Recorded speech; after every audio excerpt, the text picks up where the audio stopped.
সূরা বাকারার 184 নম্বর আয়াত। সিয়াম বিষয়ে 5টি পাঠ রয়েছে। পার্ট বাই পার্ট বোঝানো হয়েছে। পার্ট 1 নম্বরে সূচনামূলক আলোচনা ও প্রশ্ন।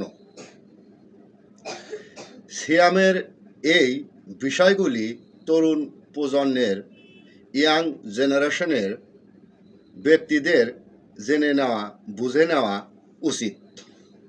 যেমন সূরা বাকারার 184 নম্বর আয়াতে বলা হয়েছে, তোমাদের মধ্যে কেহ পীড়িত হইলে বা সফরে থাকিলে অন্য সময় এই সংখ্যা পূরণ করিয়া লইতে হবে।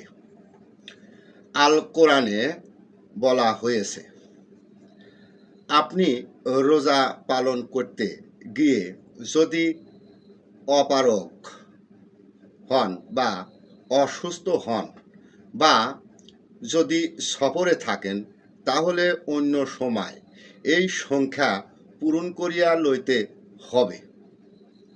পীড়িত হওয়ার অর্থ কি? অসুস্থ হওয়া ব্যক্তিকে বুঝিয়ে গেছেন। এবং সফরে থাকিলে এর অর্থ কি? দেশ বিদেশে ভ্রমণ করাকে বোঝানো হয়েছে।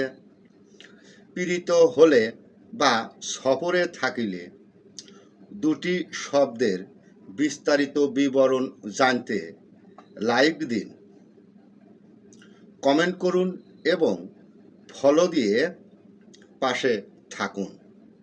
7 নম্বর ভিডিওটি দেখে নেবেন। ধন্যবাদ।